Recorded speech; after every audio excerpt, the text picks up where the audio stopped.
Blood stained Elijah Harper's handkerchief as another cough tore through his chest. He quickly tucked it away before his twin sons entered the living room. At 58, the retired black soldier knew his time was running short, but the boys' future came first. David and Daniel, 17 and bursting with potential, deserved their shot at the prestigious military academy they couldn't stop talking about. That night, after they went to bed, Elijah's gaze lingered on his medals: Silver Star, Bronze Star, Purple Heart. Each one earned through pain and sacrifice in battles fought long ago. By morning, his decision was made. The pawnshop owner's eyes widened as Elijah placed the velvet box on the counter. "These real?" he asked, lifting the Silver Star reverently. "As real as the scars that came with them," Elijah replied. The money would cover the academy fees with just enough left over for emergencies. What the twins didn't know was that their father's greatest act of heroism wasn't on any battlefield. It was happening right here, in a small-town pawnshop, as he traded his decorated past to secure their future. Just before we get back to it, I'd love to know where you're watching from today. And if you're enjoying these stories, make sure you're subscribed, because tomorrow's special episode is one you definitely don't want to miss. The medals hung on the wall, each one gleaming against the faded paint of Elijah Harper's living room. They weren't just decorations. They were chapters of his life, written in bronze, silver, and ribbon. The Silver Star caught the last rays of sunset streaming through the cracked window, sending fractured light across the worn hardwood floor. Elijah ran a calloused hand over his short gray hair, settling deeper into his threadbare armchair. At 58, his body carried the weight of battles fought long ago, both overseas and at home. Outside, the small town of Millfield continued its quiet evening rhythm, oblivious to the war being waged in the old soldier's mind. "Dad, we're home," twin voices called from the front door, followed by the sound of duffel bags hitting the floor. Elijah straightened, his weathered face transforming. No matter how tired he felt, his sons always brought light back into the room. "In here, boys." David and Daniel Harper, 17 and identical down to the last freckle, appeared in the doorway. Though physically the same with their tall frames and warm brown skin, anyone who knew them could spot the differences immediately. David's posture was military straight, his movements calculated and efficient. Daniel bounced on his heels, eyes darting around the room, always looking for something new. "Coach Williams said I broke the school record for the obstacle course," Daniel announced, dropping onto the couch. "Beat it by 12 seconds. David leaned against the wall, arms crossed. "He also said you almost broke your neck showing off on the wall climb." "Details," Daniel waved dismissively. "Dad, you should have seen the recruiter today. Lieutenant Wilson.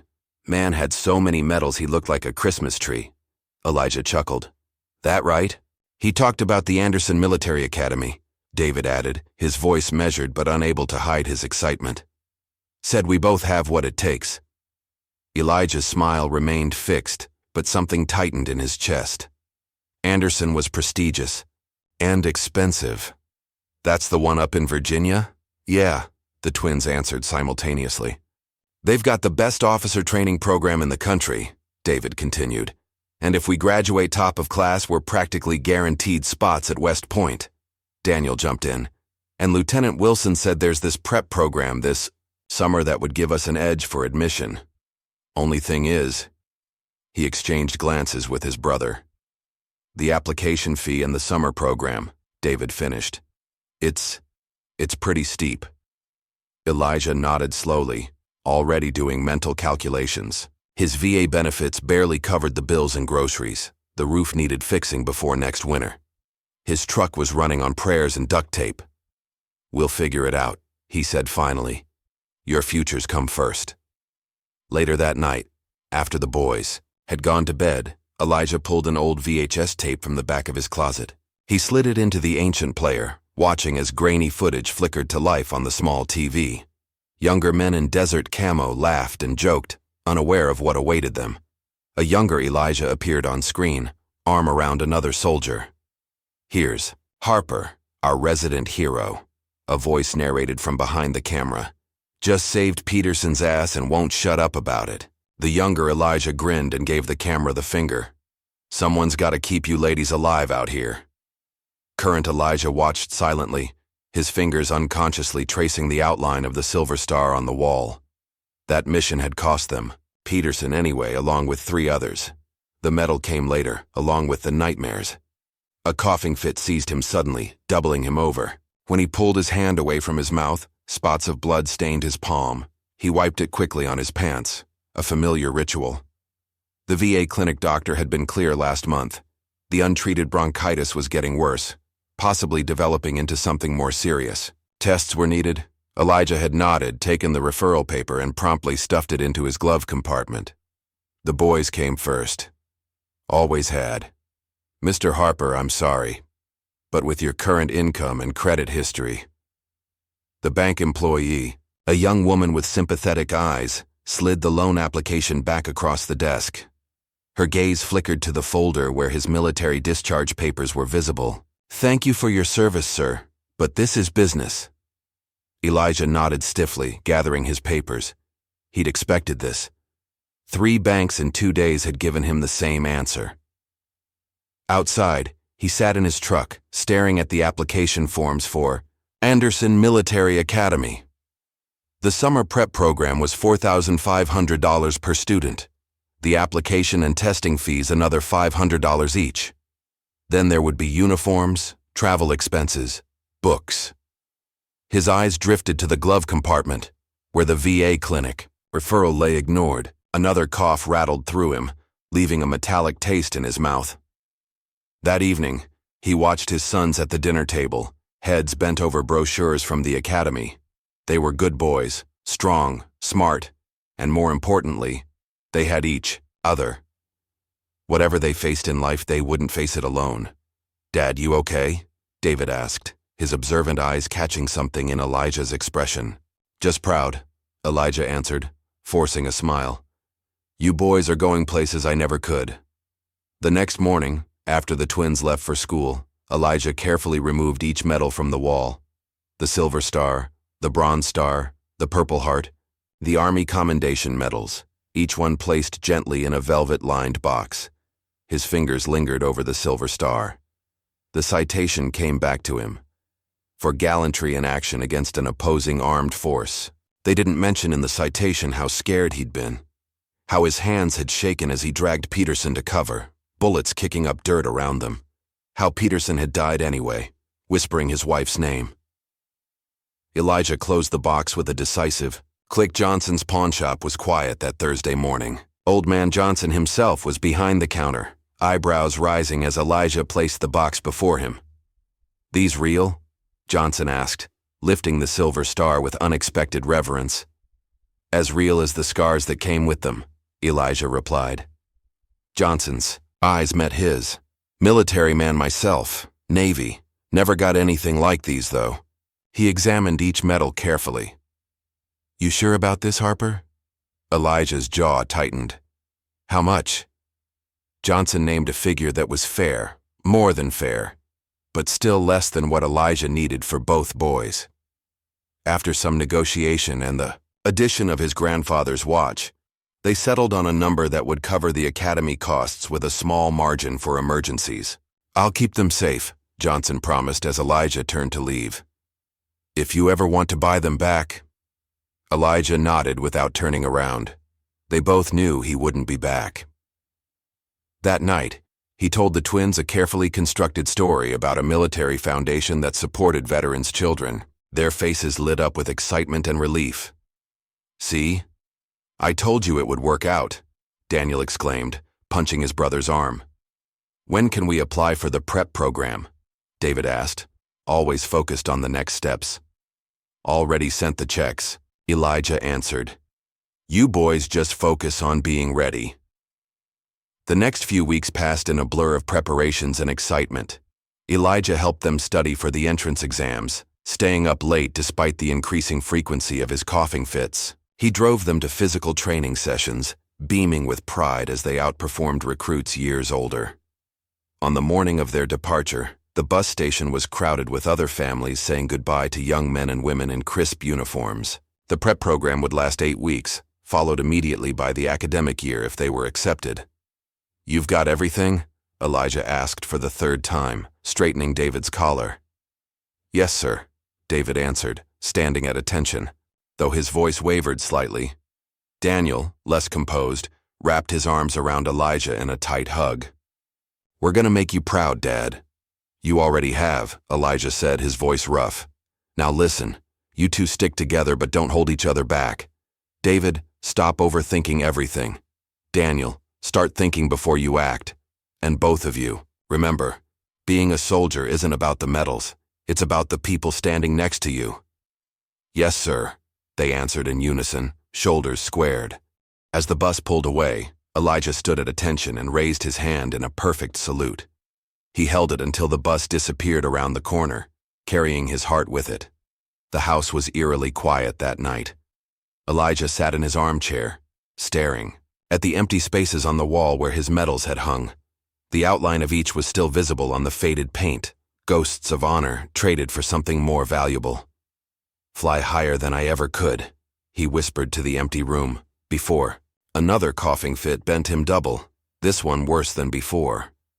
5 years passed like water through cupped hands, impossible to hold, impossible to recover.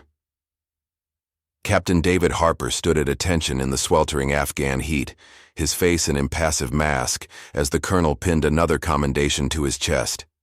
At 22, he was one of the youngest Special Forces team leaders in the regiment, respected for his tactical precision and unwavering discipline. The captain's actions saved the entire operation, the colonel announced to the assembled soldiers. "Leadership like this exemplifies the very best of our armed forces."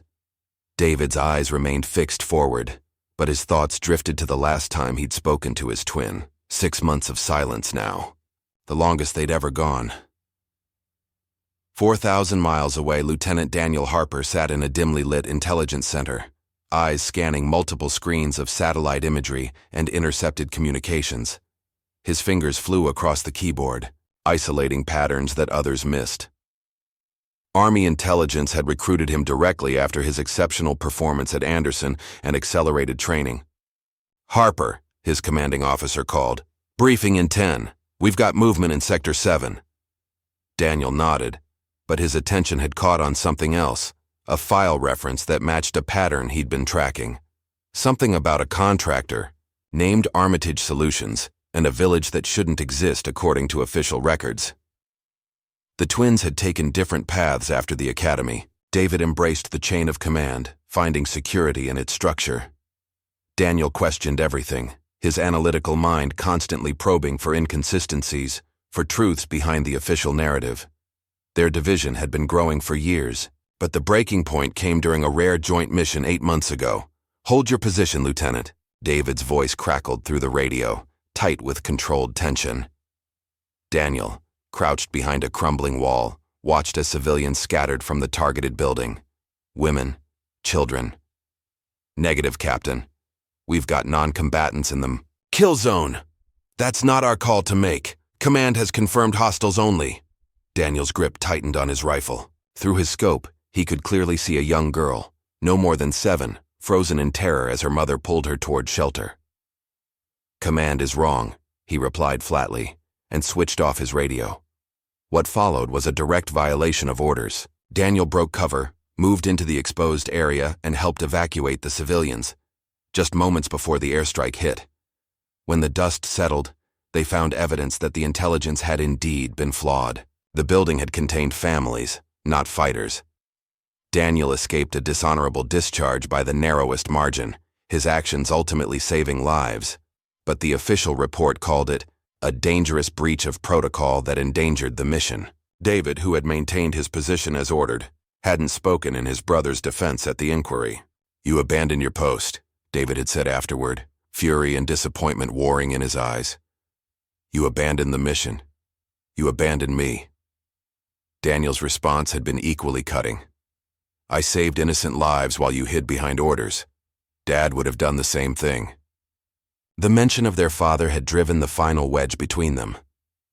Back in Millfield, Elijah Harper sat on his front porch, showing 14-year-old Jalen Williams how to sand down a wooden eagle. "Steady strokes, son," he instructed, his voice raspier than it had been 5 years ago. Let the grain tell you which way to move. Jalen nodded earnestly, his young face set in concentration. The boy had started coming around 3 years ago after his father, a Marine, died in a training accident. Elijah recognized the lost look in his eyes, the same one he'd seen in the mirror after coming home from war. Mr. Harper? Jalen asked, not looking up from his work. Did you really get a silver star? Elijah's hand stilled momentarily. Who told you that? My mom said you were a hero, said you saved a bunch of guys in your unit. Elijah resumed his work, carefully shaping the eagle's wing. The real heroes don't come home, Jalen. Remember that. Later that afternoon, as Jalen rode his bike home, Elijah collapsed while bringing in firewood. The neighbor, Mrs. Tanner, found him and called an ambulance despite his protests. At the hospital, the diagnosis was both expected and devastating. Early-stage lung cancer, likely, exacerbated by exposure to burn pits during his service. With treatment, your prognosis could be quite good, the doctor explained, flipping through his chart. Though I'm concerned about how long you've been ignoring symptoms. Elijah nodded absently, thinking not of his health but of his son's. The last letter he'd sent them had been returned unopened. They were focused on their careers, on proving themselves. His illness would only be a distraction. I'll think about it, he told the doctor, with no intention of doing so. Daniel stood at rigid attention as the general pinned the Meritorious Service Medal to his chest. The ceremony was small, subdued, unlike the public recognition David had received for his combat decoration. Your intelligence work saved American lives, Lieutenant, the general said, though the specifics must remain classified. Daniel nodded, accepting the honor while feeling strangely hollow. The medal should have meant something. Would have, if his father or brother had been there to see it. That night he stared at the blank email he'd started to his father a dozen times. News of his achievement felt empty without someone to share it with. Daniel closed the laptop without sending anything. Meanwhile, David stood on a stage at the Pentagon, receiving the Distinguished Service Cross from the Joint Chiefs themselves. Cameras flashed as he saluted sharply, the epitome of military bearing.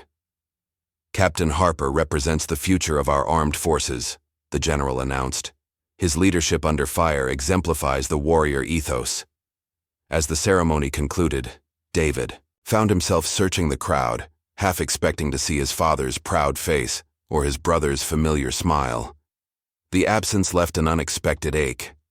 Neither twin knew that across the country, Elijah sat alone in his small house, recording separate video messages for each of them. His frame was thinner now, his once powerful shoulders slightly hunched. David, he said to the camera, his voice steady despite the effort it cost him. You always were the careful one. Even as a baby, you'd watch and plan before you'd take your first step. He paused, fighting back a cough. I'm proud of the man you've become, the leader. But remember, there's a difference between following orders and following your conscience. Sometimes they lead to different places. Later, he recorded a separate message for Daniel. Danny, he began, using the childhood nickname his son had outgrown. You came into this world raising hell, and I suspect you'll leave it the same way. A smile crinkled the corners of his eyes. Your heart always leads you, son. That's your strength. But it can be your weakness too. Learn to balance that fire with your brother's ice. You're stronger together than apart. He hesitated, considering whether to tell them about the medals, about the pawnshop, about his illness. In the end, he decided against it. Some truths were burdens they didn't need to carry. Instead, he told them a story he'd never shared, about his Silver Star mission, about disobeying a direct order to retreat when he saw the opportunity to save his trapped unit, about how the Army had quietly covered up his insubordination because the mission had ultimately succeeded, about how he'd accepted a quiet discharge rather than risk exposing his commanding officer, who had a family depending on his pension. So you see, boys, he concluded, his voice growing hoarse, sometimes the bravest thing a soldier can do isn't charging into battle. Sometimes it's walking away from the recognition you deserve to protect something more important. the red light. On the camera blinked as the recording ended. Elijah slumped back in his chair, exhausted by the effort. On the table beside him lay his medication, largely untaken. The cancer was advancing faster than expected. Outside, the first snow of winter began to fall, covering Millfield in a blanket of pristine white.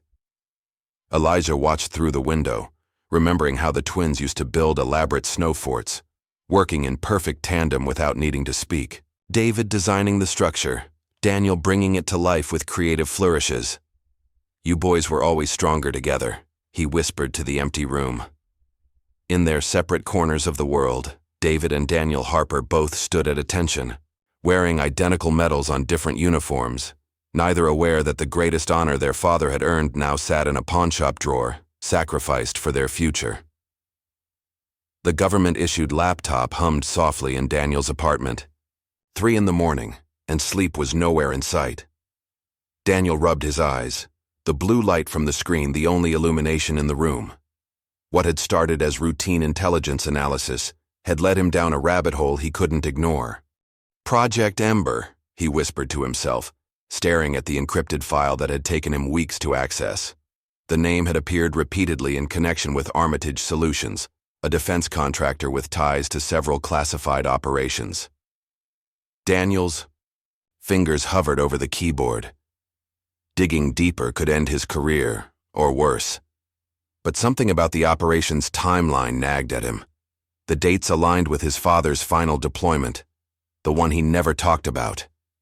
With a deep breath, he initiated the decryption sequence he'd designed. The screen flashed, code scrolling rapidly as the security protocols fell away.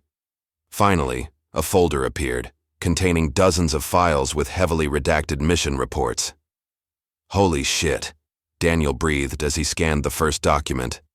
Photos of a village in ruins, coordinates in North Africa, a list of operatives including Harper E., his father's name, right there among the team members. Dawn was breaking when Daniel finally stepped away from the computer. The pieces didn't fit together yet, but one thing was clear. Project Ember wasn't just controversial. Based on the evidence, it had violated international law, and someone had gone to great lengths to bury it. He needed to talk to someone who understood the implications, someone who could access Pentagon records without raising alarms. He needed his brother. David's apartment in Arlington was pristine, everything in its place, a stark contrast to his brother's chaotic living space. The phone vibrated on his nightstand, displaying Daniel's number. David stared at it, conflicted. 6 months of silence and now a call at 7 in the morning? Against his better judgment, he answered. "This is Captain Harper." "David, it's me. I need to talk to you about something. It's about Dad." David's posture stiffened automatically. "Is he okay?" "He's fine. I assume he is. This isn't about his health, it's about his service. Project Ember. Does that name mean anything to you?" A long pause filled the line. "David? This isn't a secure line, Daniel. And whatever you think you've found..." "I've found the truth," Daniel cut in, his voice tight with frustration. "Or part of it. Dad's unit was involved in something big, something they covered up. Armitage Solutions is connected to it, and now they're getting billion-dollar contracts from DoD. "Leave it alone," David said, his voice hardening. "You're chasing classified ghosts. It'll cost you everything you've worked for." "Like you'd care," Daniel snapped. "You made it pretty clear where your loyalty lies, and it's not with family." The line went dead before David could respond. He sat motionless on the edge of his bed, uniform half-assembled for the day ahead. His brother was digging into something dangerous. That much was clear. But was it because he cared about their father, or was this just another example of Daniel's inability to respect boundaries and authority? With deliberate movements, David finished dressing, his mind working through the implications. Project Ember. He'd need to be careful how he looked into this. Very careful. Elijah's house looked smaller somehow, Daniel thought as he pulled into the driveway. The paint was peeling in places, and the porch steps sagged slightly. How long had it been since his last visit? 2 years? He felt a pang of guilt as he knocked on the door. No answer. He knocked again, louder this time. Finally, shuffling footsteps approached, and the door swung open to reveal his father. Daniel's breath caught in his throat. Elijah had always been strong, solid as an oak.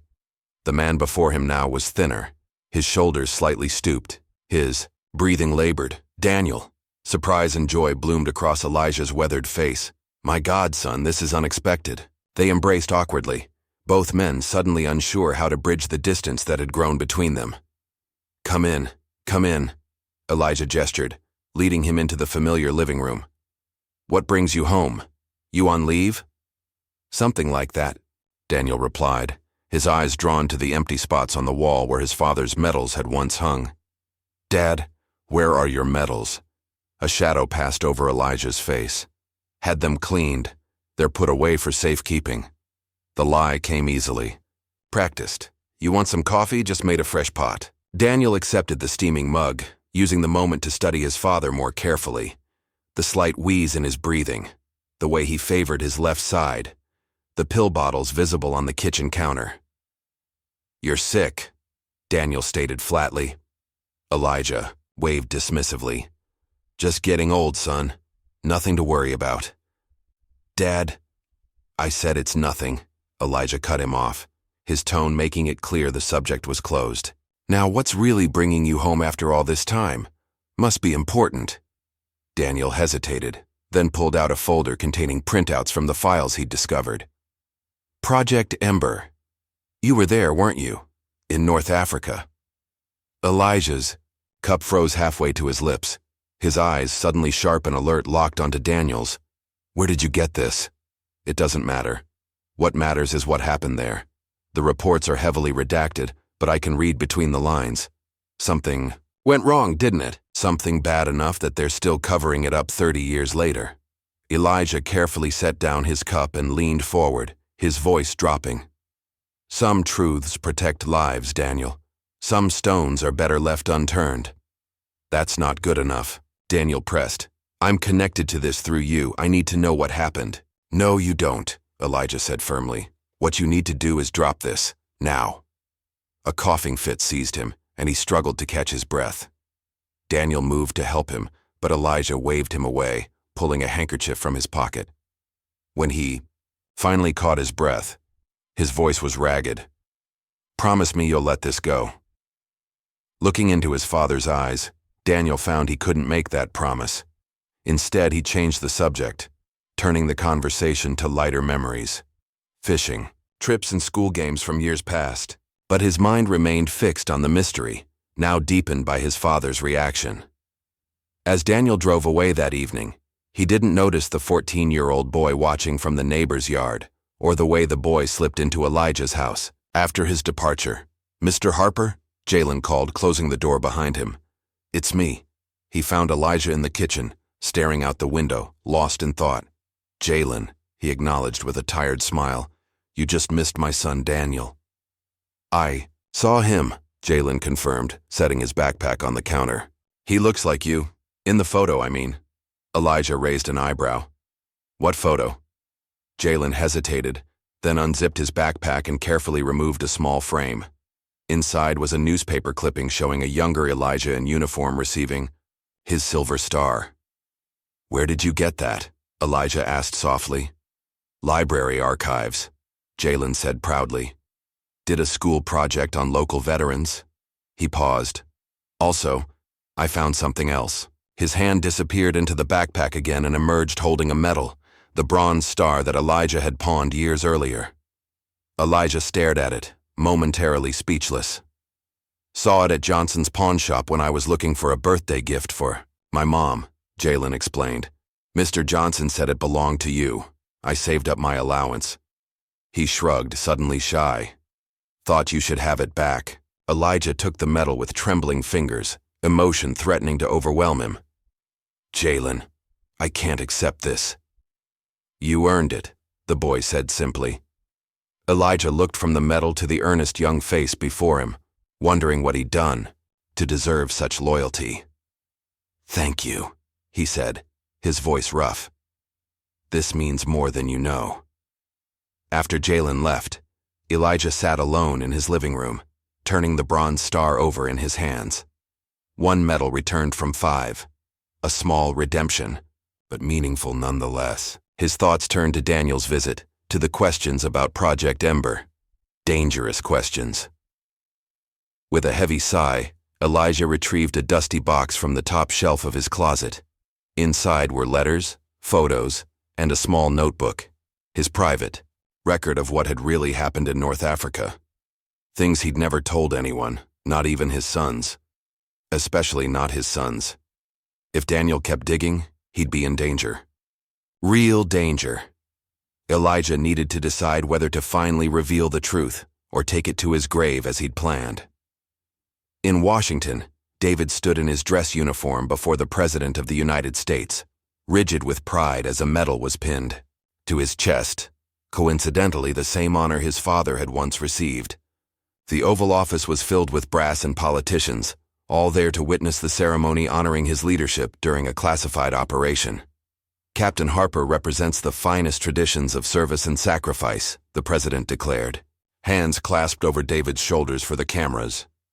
Afterward, at the reception, a senior DoD official drew David aside, his smile not reaching his eyes. "Impressive work, Captain. Your father would be proud." "Thank you, sir." "Strange coincidence," the official continued, swirling his drink. "I just heard your brother's been making inquiries about old operations, Project Ember specifically." The smile remained fixed, but his voice cooled. "That's ancient history and classified. Might want to advise him to be more discreet." David's face revealed nothing, but alarm bells rang in his mind. This wasn't a casual observation. It was a warning. Daniel had touched a nerve, and someone powerful had noticed. "I'll speak with him, sir." Later that night, as David drove home, his phone chimed with a text from an unknown number. When he checked it at a stoplight, his blood ran cold. "Protect your father's legacy, or bury it." Threat was clear, but the choice wasn't. For the first time in his career, David found himself questioning where his true duty lay. Daniel's apartment door was ajar when he returned from a run. He drew his sidearm immediately, years of training kicking in. Moving silently through his own home, he found nothing obviously disturbed, until he reached his office. The computer was untouched, but taped to the monitor was a single photograph, his father's unit in North Africa, their faces clearly visible. Written across it in red marker were the words, "Some secrets stay buried with their keepers."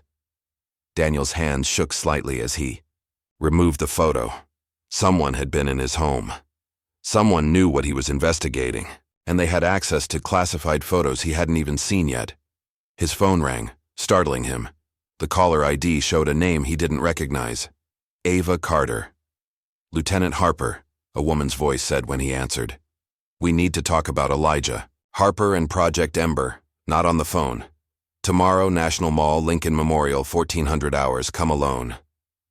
The line went dead. Daniel stared at the phone, mind racing. Ava Carter. The name sounded vaguely familiar, but he couldn't place it. With renewed determination, he returned to his computer, initiating another search, this time for any connection between his father and this mysterious woman. By morning, he had his answer. Ava Carter, now a deputy director at the Department of Defense, had served in his father's unit 30 years ago. She'd been there in North Africa during Project Ember. The pieces were finally coming together. All he needed now was her testimony. The Lincoln Memorial was crowded with tourists, providing perfect cover for their meeting. Daniel spotted her immediately, a tall woman in her 50s with silver-streaked black hair, sitting alone on a bench, feeding pigeons.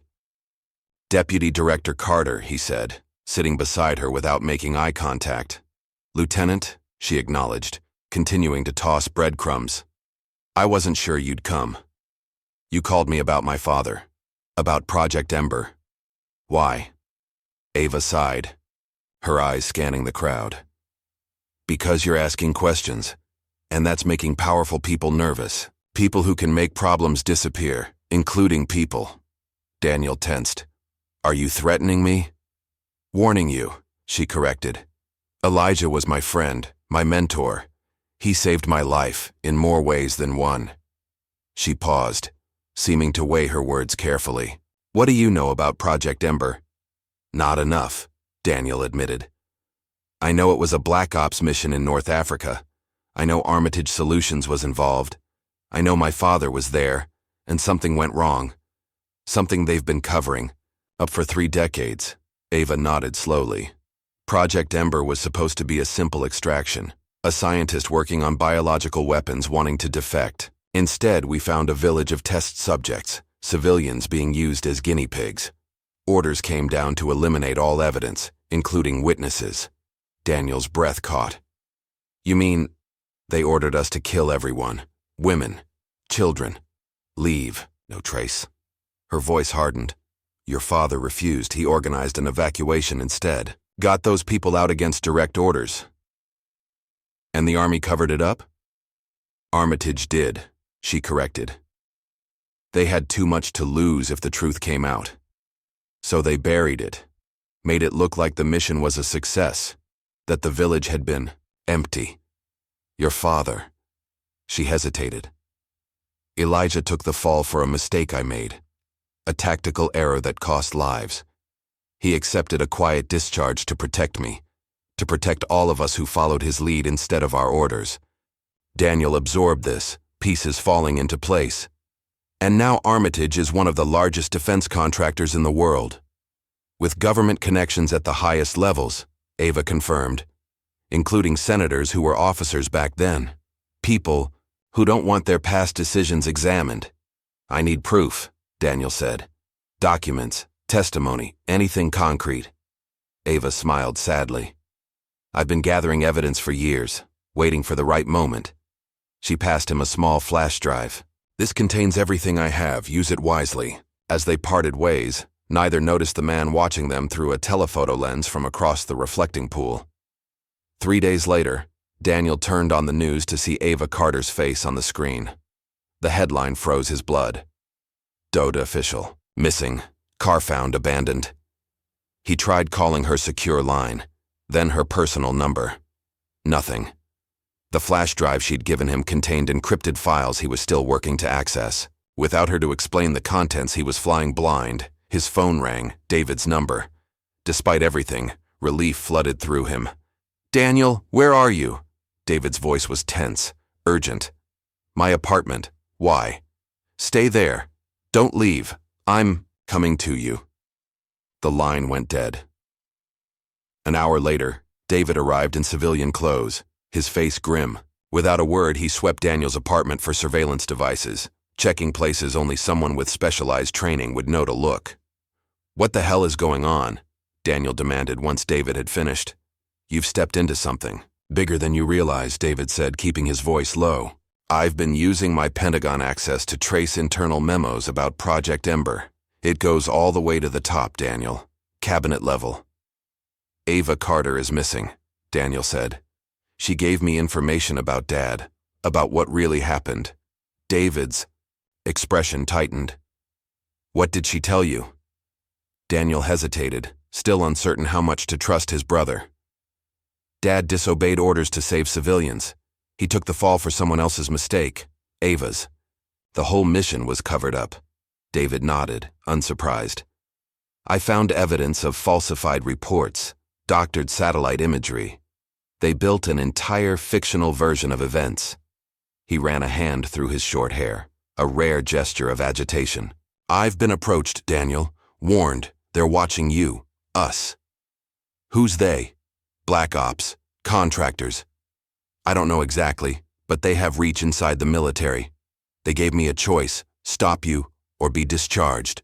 The brothers stared at each other, the weight of the situation pressing down on them. Years of distance and hurt still hung between them, but beneath it all was the unbreakable bond they'd shared since birth. Why are you here then? Daniel asked finally. Why warn me instead of stopping me? David's jaw tightened. Because you're my brother, and because, he hesitated, because I think you're right. Miles away, in a modest house in Millfield, Elijah Harper sat on his back porch with Jalen, their current woodworking project between them. An intricately carved bald eagle, nearly complete. "Mr. Harper," Jalen ventured cautiously, "can I ask you something?" "Shoot," Elijah replied, focused on sanding the eagle's wing to a perfect smoothness. "Why don't you ever talk about how you got your medals? My dad used to tell stories about his service all the time." Elijah's hands stilled. After a long pause, he sighed. "Because the story they tell isn't always the whole truth, Jalen. And sometimes the whole truth doesn't fit on a citation." "I don't understand." Elijah sat down, his tools, and looked the boy in the eye. "The truest things I ever did in the service never earned me any medals, and some of the medals I received." He trailed off, shaking his head. "Let's just say the real heroes don't always get recognized, and not everyone wearing a medal earned it the way you'd think." Jalen considered this, turning the eagle in his hands. "Is that why you don't have them displayed anymore? Because they remind you of bad things?" Elijah smiled faintly. "Something like that." A coughing fit seized him, suddenly, worse than before. When it finally subsided, he found Jalen staring at him in alarm. "You should see a doctor," the boy said firmly. "I have," Elijah admitted, too exhausted to maintain the pretense. "Not much they can do now except make me comfortable." Jalen's eyes widened. "You're dying?" "We're all dying, son. I'm just doing it on a faster schedule than I'd hoped." Elijah squeezed the boy's shoulder. "Don't look so scared. I've made my peace with it." "Does David know? Does Daniel?" Elijah shook his head. "They've got their own battles to fight. Don't need to be worrying about their old man." Later, after Jalen had gone home, Elijah sat alone with the nearly completed eagle carving. His hands trembled slightly as he reached for his phone and recorded another message for his sons, this one more urgent, more honest than before. "Boys," he began, his voice raspier than ever, "there's something you need to know about Project Ember, about what really happened there." He paused, gathering his strength. "I've kept secrets to protect people, but now I think the truth might protect you more." He spoke for nearly an hour, laying bare everything he knew about the mission, the cover-up, and the people behind it. When he finished, exhaustion overwhelmed him, and he slipped into a fitful sleep right there on the porch, the phone still clutched in his hand.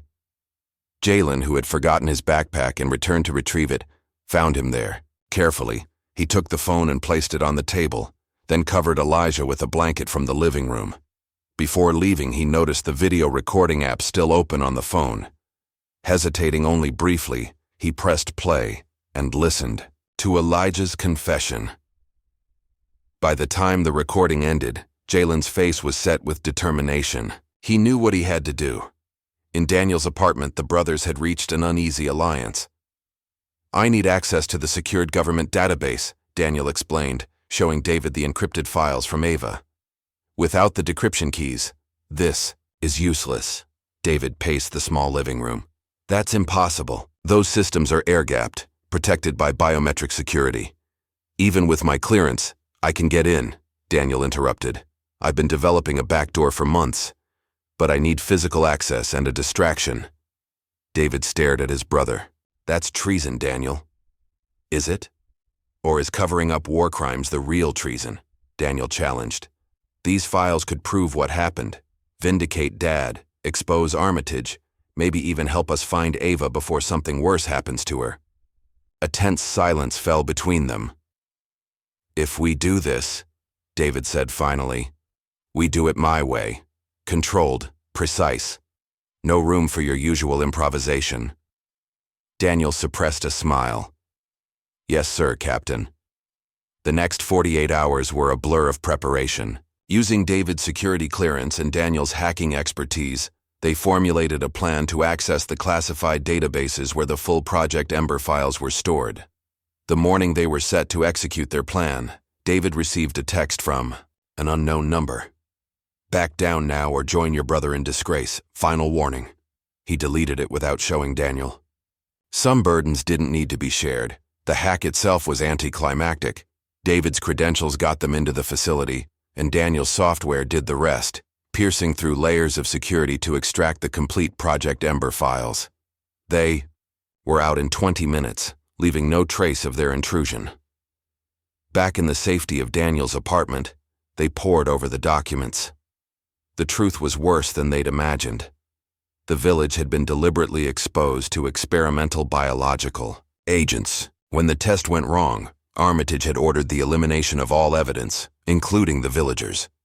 Elijah and a small group of soldiers had refused, instead evacuating survivors and documenting the atrocities.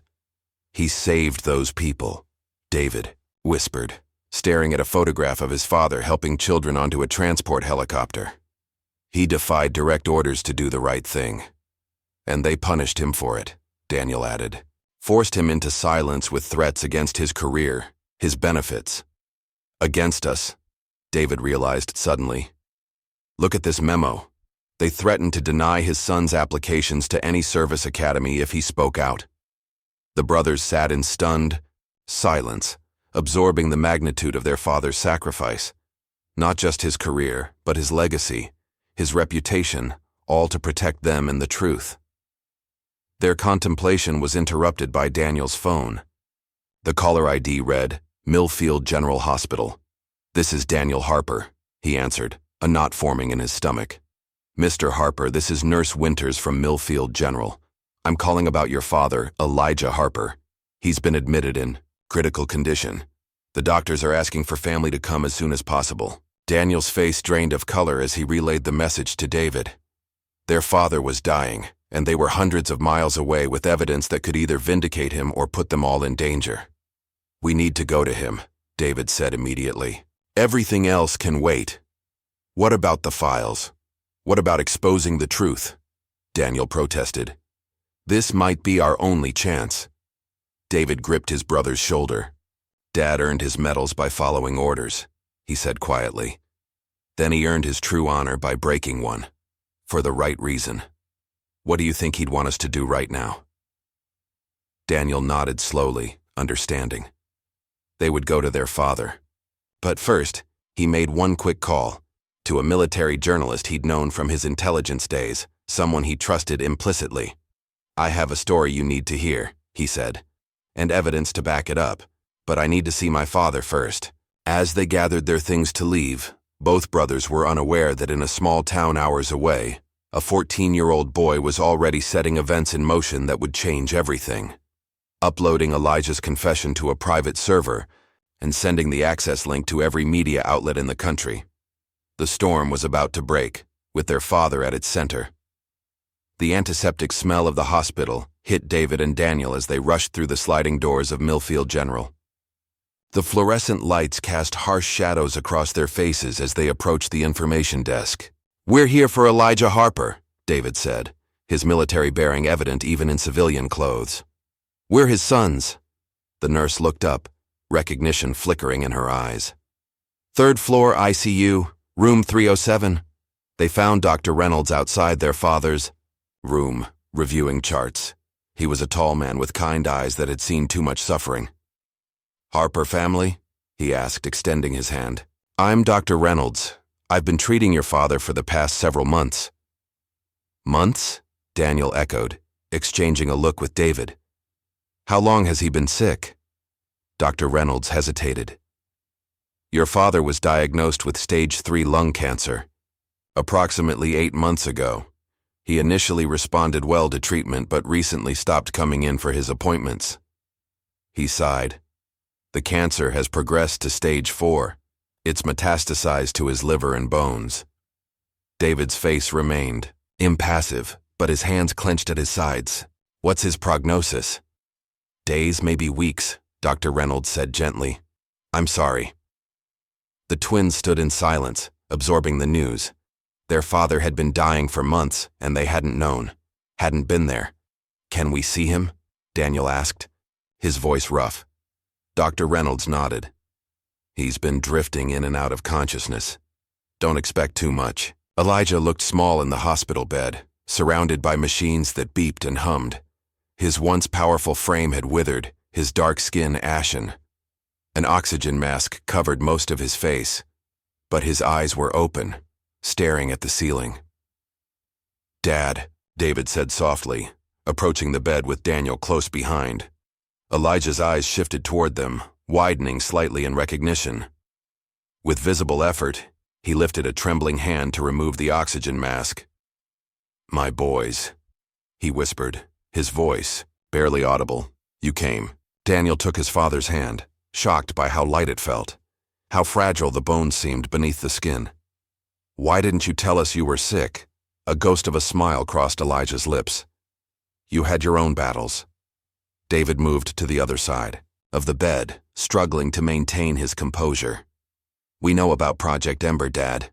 We know what you did, what they made you do." Elijah's eyes closed briefly. When they opened again, they were clearer, more focused. "You shouldn't have dug into that. It's dangerous." "We had to know the truth," Daniel insisted. "You saved those people. You disobeyed orders because it was the right thing to do. And you took the fall for Ava Carter's mistake," David added. Elijah's gaze shifted between his sons. "How did you—" "Oh, we found the files," Daniel explained, "and Ava told me everything before she disappeared." A shadow passed over Elijah's face. "Ava's gone?" The twins exchanged looks. "She's missing," David confirmed. "After she met with Daniel." Elijah struggled to sit up, triggering a coughing fit that left specks of blood on the oxygen mask. The machines began beeping more urgently. "You boys are in danger," he managed when he could speak again. "If they silenced Ava," a nurse rushed in, alarmed by the monitors. "You need to leave," she told the twins firmly. "He needs rest." They retreated to the hallway, both shaken by their father's condition and his warning. "We need to talk," David said, leading his brother to a quiet corner of the waiting room. For the first time in years, the twins had a real conversation. Honest, raw, painful. They spoke of missed opportunities, of misunderstandings, of the rift that had grown between them. "I should have supported you at the hearing," David admitted, his voice low. "You were right to save those civilians, just like Dad was right in Project Ember." Daniel shook his head. "And I should have understood your position. Following the chain of command isn't just blindly obeying. It's about trust, about systems that keep people alive." He paused. "We were both right, in our ways, and both wrong to let it divide us." David nodded, his eyes suspiciously bright. "Dad sacrificed everything for us. His medals, his health, his reputation," Daniel added. "He let them paint him as the one who made the mistake, to protect Ava and the others who stood with him." They sat in silence for a moment, the weight of their father's sacrifice settling over them. "What are we going to do about the files?" David finally asked. "About the truth?" Before Daniel could answer, his phone buzzed with a text from an unknown number. "Check the news. It's already happening." Confused, Daniel pulled up a news site on his phone. His breath caught as he read the headline. "Decorated veteran took. Fall for military crime. Sons of hero fight to clear his name." "What the hell?" he murmured, showing the screen to David. The story was breaking across multiple networks. Project Ember exposed, complete with portions of Elijah's confession and supporting documents. But they hadn't released anything yet. How was this possible? Their answer came minutes later when Jalen slipped into the waiting room, his young face a mixture of defiance and concern. "Is Mr. Harper okay?" he asked. "Jalen?" David recognized the boy from photos their father had sent. "What are you doing here?" "I had to come," Jalen said simply. "I gave his story to the right person." He pulled out his phone, showing them the video of Elijah's confession. "He recorded this. I found him passed out with it still open on his phone. I sent it to some reporters."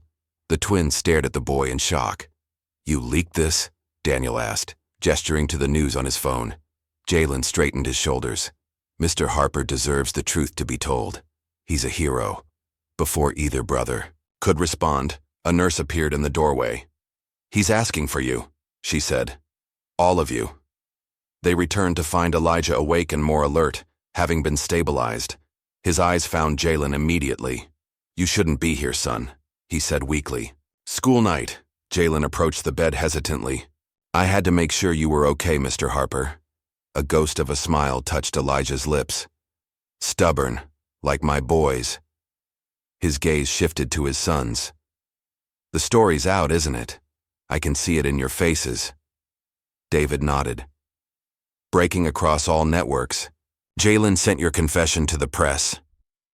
Elijah's eyes widened slightly as he looked at the boy. Then, unexpectedly, he smiled. Good boy. Jalen's face lit up with relief. Dad, Daniel began carefully. With your story public, things are going to get complicated. The Pentagon, Armitage Solutions, they're going to deny everything. Let them, Elijah said, suddenly looking stronger than he had in months. Truth's like water. Pressed down in one place, it rises in another. As if on cue, Daniel's phone rang, the military journalist he'd contacted earlier. Daniel Harper, he answered, putting it on speaker. Lieutenant Harper, your father's story is exploding online, the journalist said without preamble. I've already received calls from 3 different Pentagon officials demanding we retract. But there's something you should know. Ava Carter just contacted me. She's alive in hiding, and she recorded her own testimony before she disappeared. The room fell silent as they absorbed this news. She says she has proof, documents, photos, even DNA samples from the victims, the journalist continued. And she's not the only one coming forward. 2 other members of your father's unit have reached out, willing to testify about what they witnessed. Elijah closed his eyes, tears tracking silently down his weathered cheeks. After all these years, he whispered. Outside the hospital, something remarkable was happening. Veterans who had seen the news began arriving, first in 1s and 2s, then by the dozens. They gathered in the parking lot, many in uniform, holding candles and American flags. Word had spread through veteran networks like wildfire. Elijah Harper, the soldier who had saved innocent lives against orders, who had sacrificed his career and reputation to protect others, was dying. By evening, social media was flooded with hashtags. Honor Elijah. Medals for Truth. Project Ember Truth. Veterans across the country began sharing their own stories of moral choices made in combat, of the complexity of duty versus conscience. In Washington, the story was causing tremors. Armitage Solutions issued a swift denial, calling the allegations false and defamatory. The Pentagon released a carefully worded statement claiming the matter was under review, but categorically denying any cover-up. Then Ava Carter's pre-recorded testimony leaked online, detailed, specific, and devastating, in its account of what had really happened in that African village. The public response was immediate and overwhelming. Senator William Tate, now chairman of the Armed Services Committee, was ambushed by reporters outside his office. These allegations are absurd, he declared, his face flushed with anger. I had no knowledge of any such operation. But hours later, an old photograph surfaced.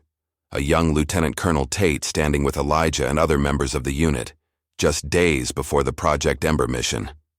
The senator's denials suddenly rang hollow. Back in Millfield General, Elijah rested, occasionally drifting into consciousness.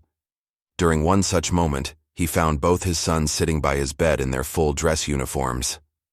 "What's this?" he asked, his voice barely above a whisper. "Thought you might like to see us together again," David said, adjusting the medals on his chest. Daniel leaned closer. "The world knows the truth now, Dad. They know what you did, what you sacrificed."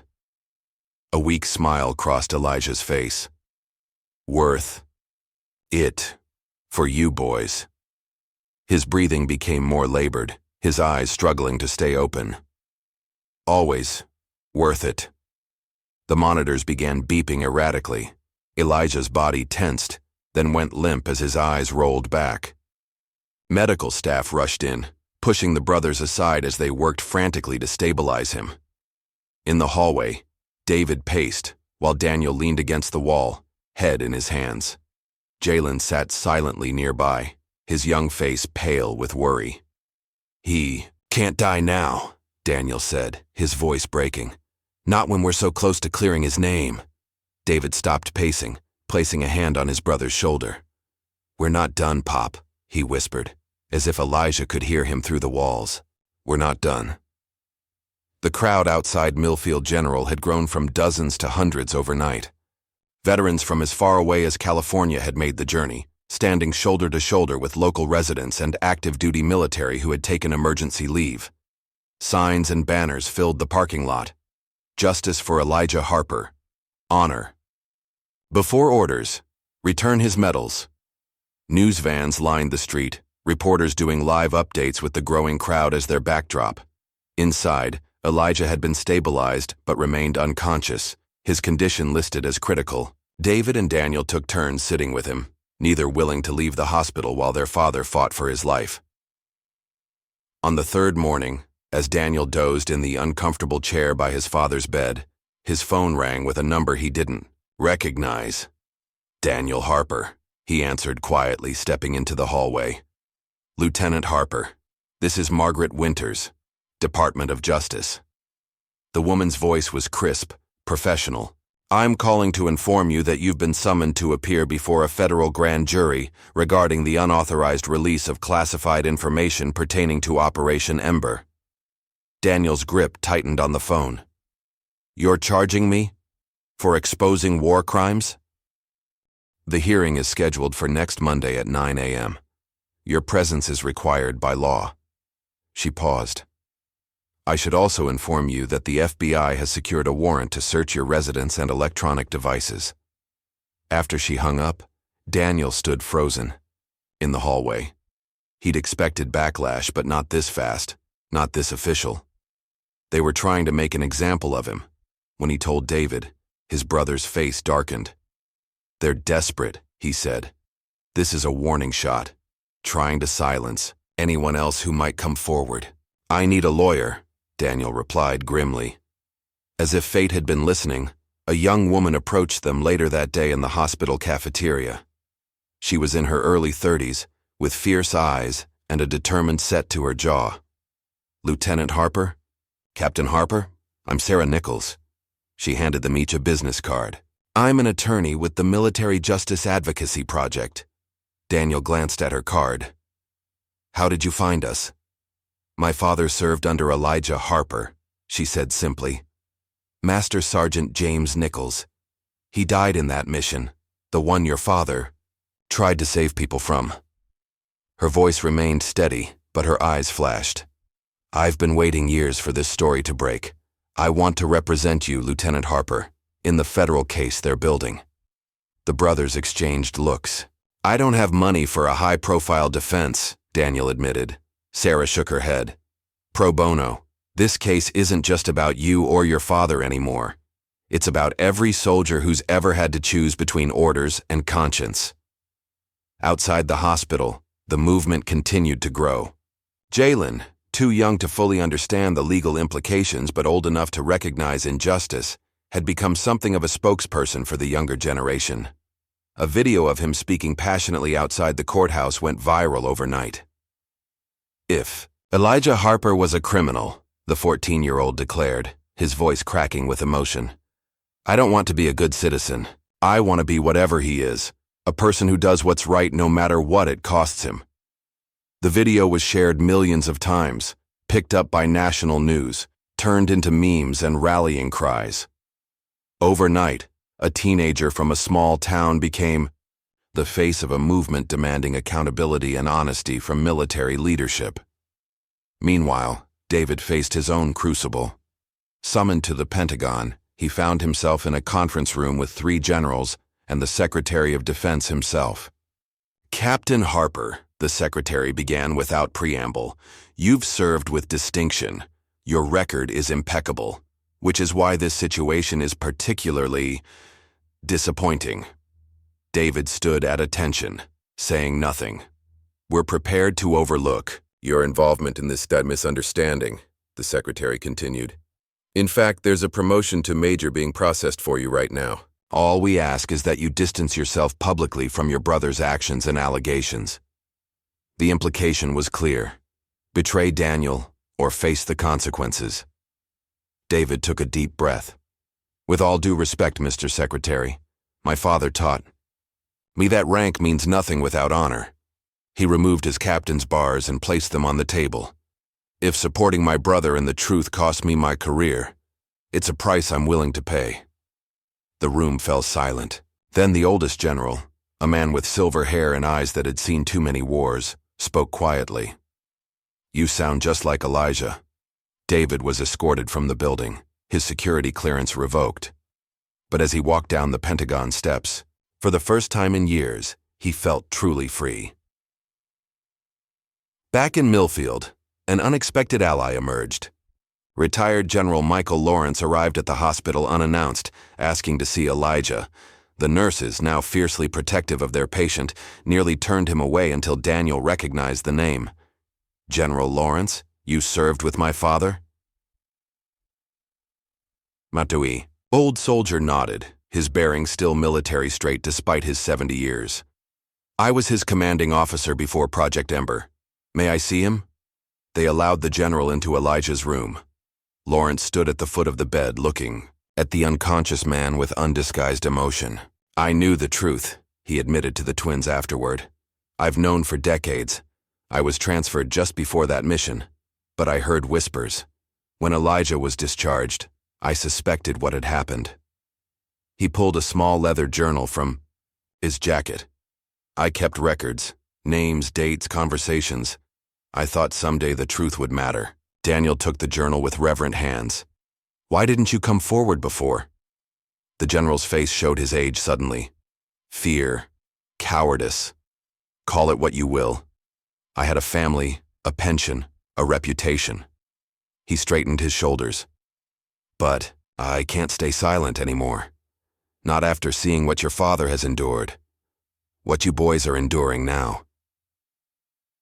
That evening, something remarkable happened. Elijah opened his eyes. Fully conscious for the first time in days, he gazed at his sons with surprising clarity.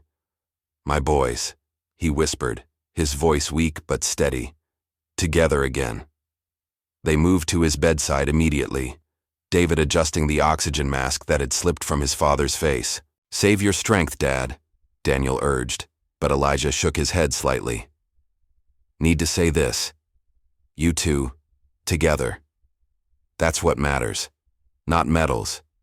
Not recognition. He took a labored breath. You did what I couldn't. You fought from the inside. His eyes closed again as he drifted back to unconsciousness, but his vital signs remained stable. The doctor, checking him later, seemed cautiously optimistic. He's a fighter, Dr. Reynolds observed. But don't get your hopes too high. The cancer is still advancing. The following week, Daniel's trial began. The courthouse was surrounded by protesters and supporters, the media presence unprecedented for the small town. Inside, the courtroom was packed to capacity. Sarah Nichols proved herself a formidable attorney, methodically dismantling the government's case against Daniel. When Ava Carter, who had finally emerged from hiding under Sarah's protection, took the stand, her testimony silenced the room. I watched Elijah Harper save 27 civilians that day, she stated, her voice unwavering. When he received the order to eliminate all witnesses, he looked the commander in the eye and said, "Then you'll have to shoot me first." And one by one, every member of our unit stood with him. The prosecution struggled to discredit her, but Ava had come prepared, with documents, with photographs, with the personal effects of victims that she had secretly preserved for 3 decades. On the third day of the trial, David took the stand, in full-dress uniform, the last time he would wear it, he knew. Captain Harper, Sarah began, can you tell the court about the documents you discovered in the Pentagon archives? David leaned into the microphone. I found internal memos confirming, that Project Ember was deliberately covered up. That Armitage Solutions pressured the Department of Defense to create a false narrative, that my father and his unit were threatened with court-martial if they spoke out. And how did you obtain these documents? The prosecutor demanded during cross-examination. Through my security clearance as a Pentagon liaison, David answered calmly. A clearance you no longer possess because you violated your oath? David met his gaze steadily. I violated no oath. I swore to support and defend the Constitution against all enemies, foreign and domestic. Covering up war crimes violates that Constitution. The courtroom erupted in applause, forcing the judge to call for order. By the final day, the mood had shifted dramatically. The jury deliberated for less than 3 hours before returning their verdict: not guilty on all charges. The verdict was read. Daniel gripped David's hand so tightly his knuckles turned white. Sarah let out a breath she seemed to have been holding for days. In the gallery, Jalen whooped with joy before being shushed by a court officer. The judge, a Vietnam veteran himself, added an extraordinary statement after dismissing the jury. This court recommends that the Department of Defense launch a full investigation into Project Ember and the subsequent cover-up. Furthermore, we recommend that Elijah Harper be recognized for his moral courage and service to the true ideals of this nation. Outside, the crowd erupted when Daniel and David emerged. Veterans surged forward, forming an impromptu honor guard as the brothers made their way to their car. "What now?" Daniel asked as they drove back to the hospital. David's face was thoughtful. "Now we make sure Dad knows that it was all worth it." But as they pulled into the hospital parking lot, their phones rang simultaneously. It was Dr. Reynolds. "You need to come quickly," he said. "Your father doesn't have much time left." They ran through the hospital corridors, all decorum forgotten in their urgency. When they reached Elijah's room, they found him conscious, but barely so, his breathing shallow and labored. "Dad," David said, taking one of his hands while Daniel took the other. "We won. The jury found Daniel not guilty. The judge recommended you be honored for what you did." A faint smile crossed Elijah's lips. "Good," he whispered. "That's good." "There's more," Daniel added. "The Secretary of Defense just announced a full review of Project Ember, and Senator Tate has resigned amid the scandal." Elijah's eyes, though clouded with pain, showed a spark of satisfaction. He squeezed their hands weakly. "Dad, the judge recommended you for the Medal of Honor," David continued, his voice breaking. "After all these years, they're going to recognize what you did." Elijah's gaze shifted between his sons, love and pride evident despite his failing strength. "Already got my reward," he managed. "You boys, together again." As night fell, veterans outside the hospital held a candlelight vigil. They stood in silent formation, a living memorial to a man most had never met, but whose story had touched something fundamental in them. Inside, David and Daniel maintained their vigil of a different kind, each holding one of their father's hands. As his breathing grew more labored, as the monitors showed his heart struggling to continue its faithful duty. "We're right here, Dad," Daniel whispered. "We're not going anywhere." "We've got your six," David added, using the military phrase for watching someone's back. Outside the door, Jalen waited, his young face streaked with tears but determined to be strong, just as Elijah had taught him. In Washington, the Pentagon press secretary issued an unprecedented statement. "In light of recent evidence, the Department of Defense will recommend that Elijah Harper be posthumously awarded the Medal of Honor for acts of valor above and beyond the call of duty." The press office phones immediately lit up with a single question. "Posthumously. Has Elijah Harper died?" "No," came the carefully worded response. "But we understand his condition is grave, and we wanted to ensure the recognition would be granted, regardless of outcome." What the statement didn't say, couldn't say, was that after decades of silence, the institution was finally trying to do right by a man who had always done right by others, even when it cost him everything. In Millfield General, the twins continued their watch, united in purpose as they hadn't been in years, silently promising their father that his legacy of honor, of truth, of moral courage would live on through them. Dawn broke over Millfield with gentle rays that filtered through the hospital room window. David sat in the chair beside his father's bed, head bowed in exhaustion, while Daniel stood at the window watching the morning light touch the gathering of veterans who had maintained their vigil through the night. The steady beep of monitors had become a soundtrack to their lives over the past week. Dr. Reynolds entered, checking Elijah's vitals with practiced movements. "His body is shutting down," he said quietly. It could be hours or days, but you should prepare yourselves. The twins nodded, having already accepted the inevitable. Their focus now was ensuring their father's final days were filled with the dignity and recognition he deserved. Jalen appeared. In the doorway, dark circles under his eyes suggesting he hadn't slept. "Any change?" he asked. Daniel shook his head. "You should go home, get some rest." "I promised Mr. Harper I'd finish the eagle carving," Jalen replied, holding up a small wooden figure. "Almost done." David smiled tiredly. He'd like that. Mid-morning. Brought unexpected visitors, 3 senior military officials in formal dress uniforms. They requested a private moment with the brothers. "Your father's case has reached the highest levels," the lead officer explained in the hallway. "The president has personally reviewed the evidence and authorized an expedited Medal of Honor process." Daniel's eyes widened. "That usually takes years." "These are extraordinary circumstances," the officer replied. "The president also authorized full military honors for your father when—" He hesitated. "When the time comes." David straightened to attention. "Thank you, sir. He deserves nothing less." Later that afternoon, Elijah's breathing changed, becoming more labored. The monitor showed his heartbeat weakening. David and Daniel moved closer to the bed, one on each side, while Jalen stood at the foot, clutching the finished wooden eagle. Elijah's eyes fluttered open, focusing first on one son, then the other. "My boys," he whispered. "We're here, Dad," Daniel said, gripping his hand. Elijah's gaze shifted to Jalen. "You finished it," the boy nodded, tears streaming down his face as he placed the eagle carving in Elijah's free hand. "Just like you taught me." A ghost of a smile touched Elijah's lips. "Good boy. You'll make a fine soldier someday." "The best," Jalen promised. Elijah's eyes moved back to his sons. "You boys made me proud," he whispered, his voice growing fainter. "And free."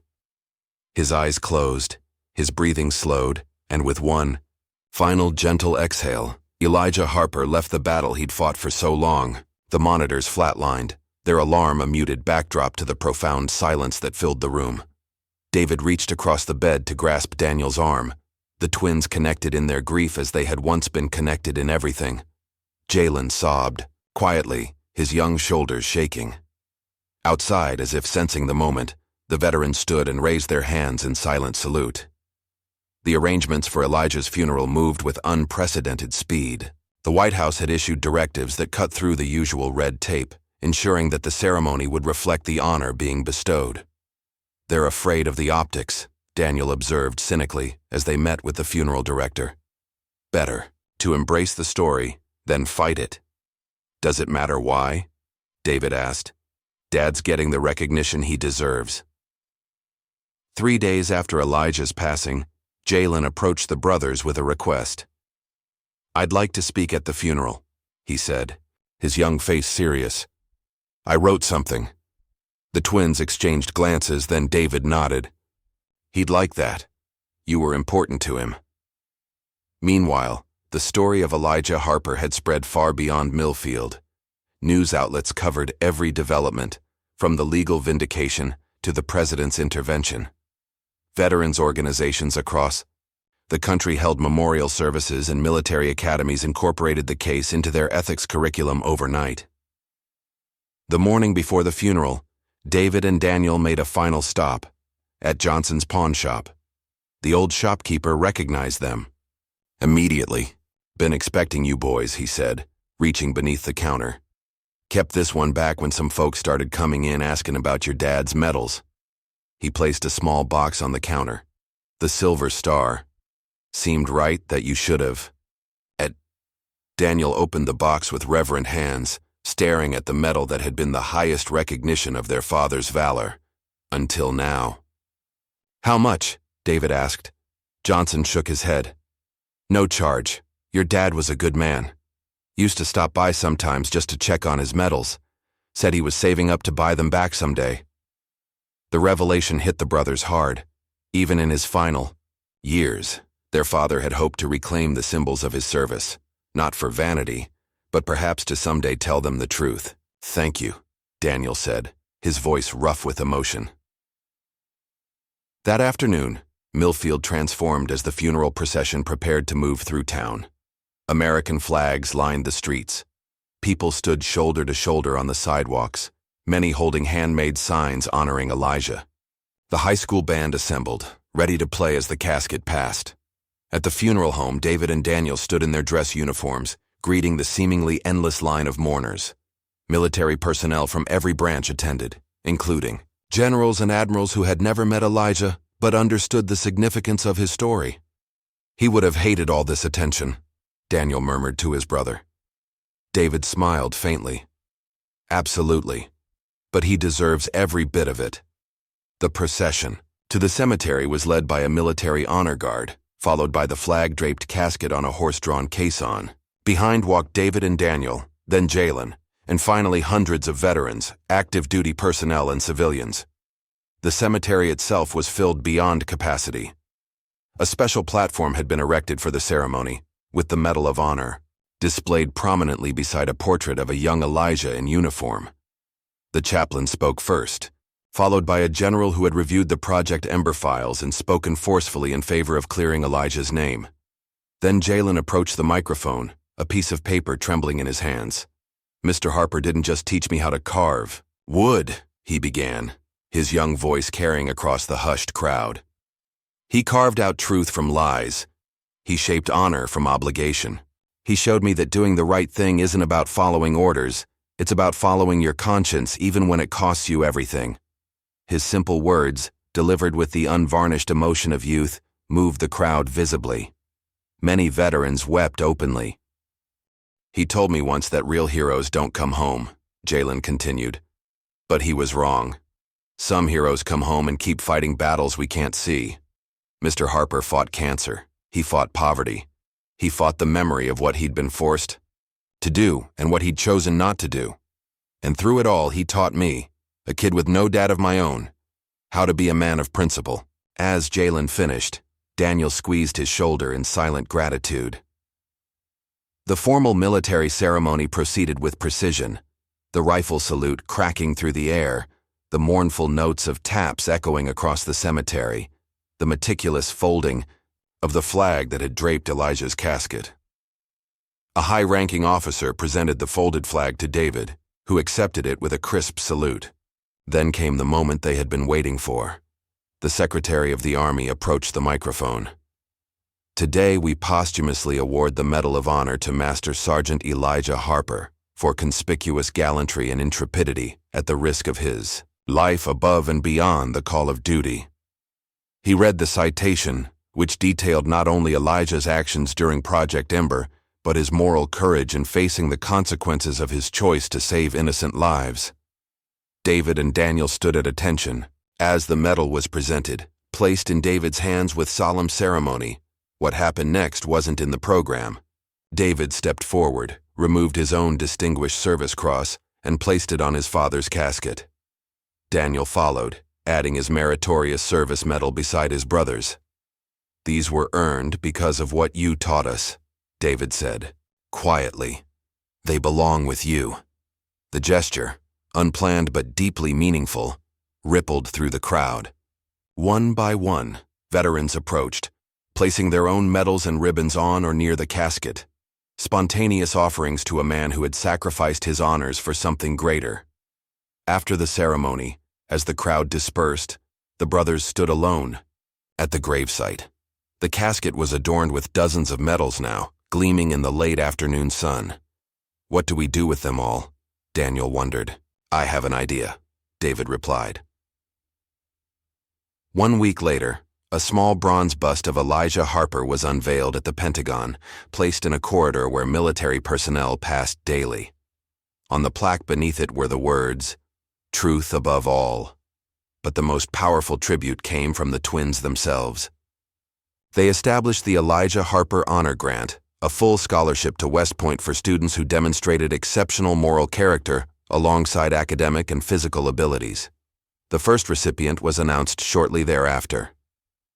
Jalen Williams, now 18, who had written his application essay about the man who had taught him the true meaning of service. As spring turned to summer, David and Daniel stood on the porch of their father's house, their house now, watching Jalen pack his car for the journey to West Point. "Dad would be proud," Daniel said, leaning against the railing. David nodded. Of all of us, the wooden eagle Jalen had carved sat on the porch railing, its wings spread wide, its gaze fixed on the horizon, a silent reminder of the man who had taught them all to soar higher than they thought possible. 20 years passed like the turning of seasons, sometimes slow, sometimes breathtakingly swift. Major Jalen Williams stood before a new class of recruits at Fort Benning, his uniform crisp, his bearing straight as the wooden eagle he still kept on his desk. "Before we begin your training," he said to the fresh-faced men and women, "I want you to watch something." The lights dimmed, and a short documentary began playing on the screen behind him. It opened with black and white photos of Elijah Harper, then footage of the twins at his funeral, the Medal of Honor ceremony, the veterans placing their medals on his casket. "This is the story of Elijah Harper," a narrator's voice explained. "A soldier who chose conscience over orders, truth over advancement, and family over recognition." The recruits watched in silence as the story unfolded. Project Ember, the cover-up, the pawned medals, the sons who uncovered the truth. When the lights came back up, many were visibly moved. "Every one of you will face moments where orders and conscience collide," Jalen told them.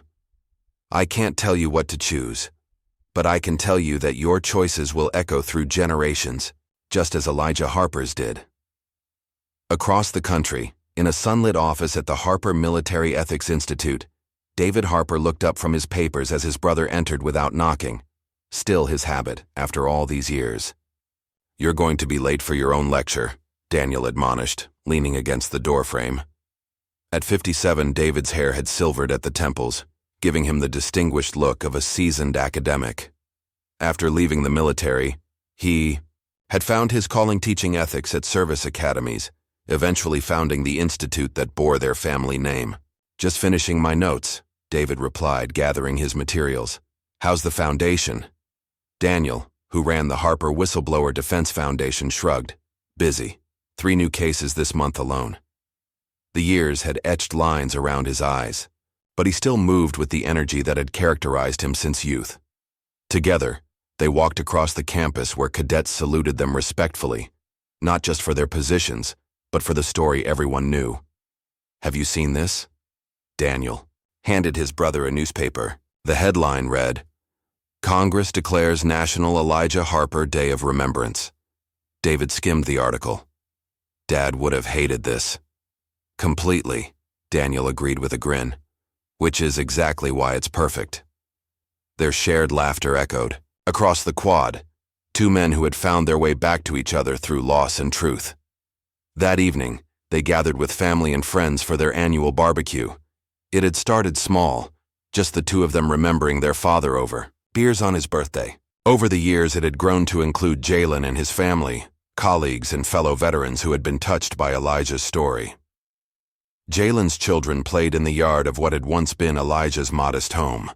The house itself had been preserved, much as it was, though the workshop out back had been expanded to accommodate more students for the woodcarving classes Daniel taught on weekends. "Uncle David! Uncle Daniel!" Jalen's youngest daughter called, running up with a wooden figure. "Look what I made!" It was a small, somewhat lopsided eagle, clearly carved by inexperienced hands but made with obvious care. "Perfect," David said, examining it seriously. "Your great-grandpa Elijah would approve." The child beamed, though Elijah had died long before she was born. Through stories and traditions, he remained alive for a new generation. As twilight settled over the gathering, Daniel found himself standing alone on the porch, looking at the space on the wall where his father's medals had once hung. Now, a single frame contained a photograph of Elijah in civilian clothes, surrounded by his sons and Jalen, taken during one of his last good days in the hospital.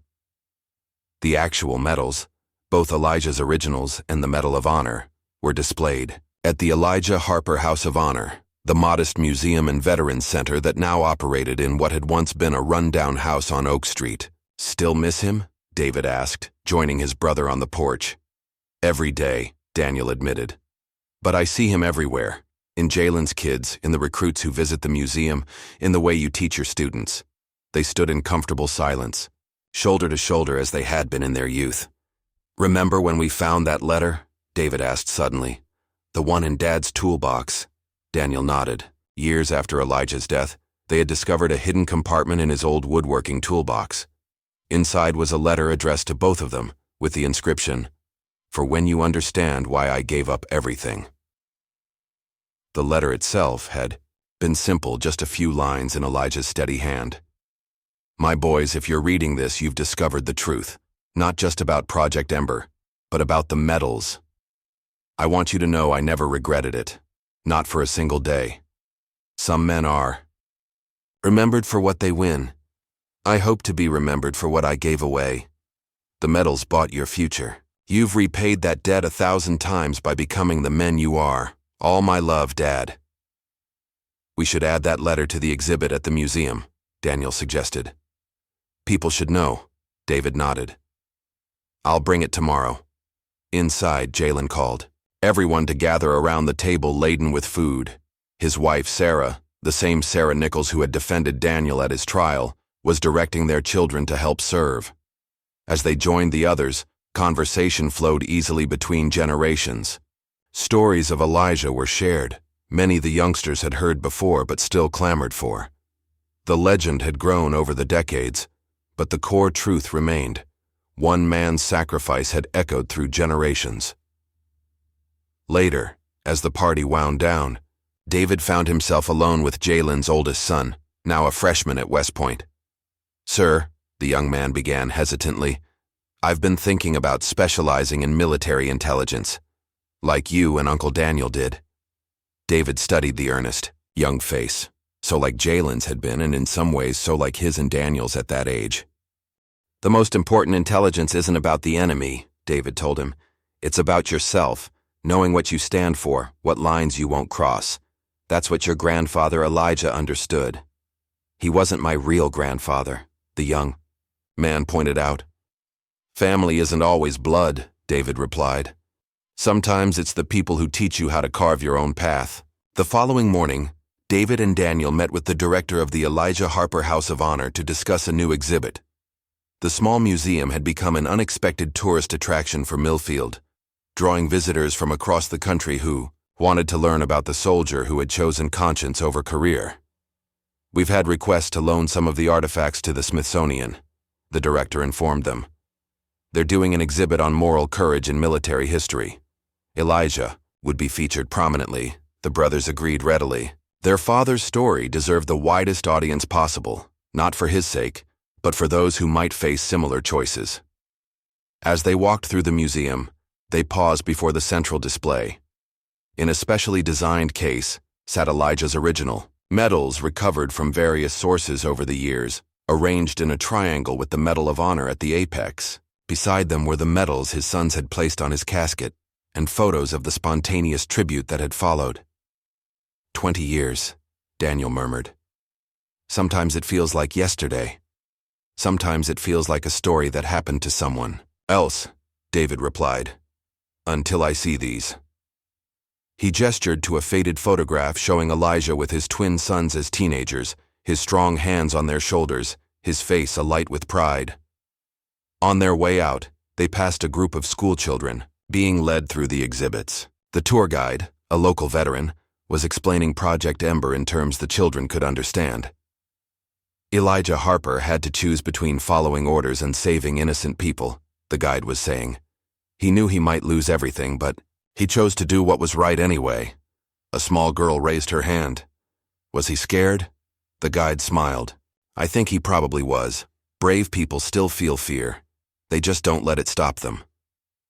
Outside, the sign in front of the museum caught the morning light. The Elijah Harper House of Honor, where courage meets conscience.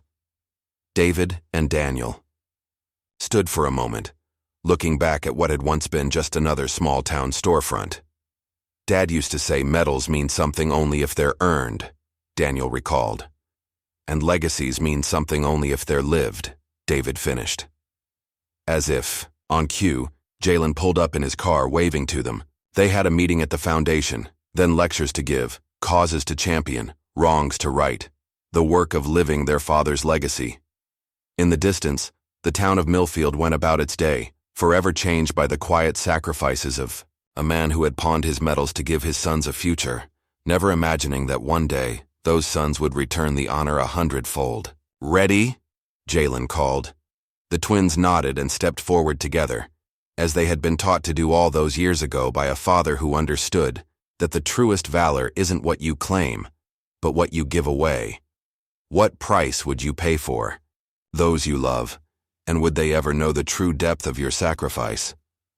Elijah Harper's story reminds us that sometimes the greatest acts of heroism happen not on battlefields, but in quiet moments of choice.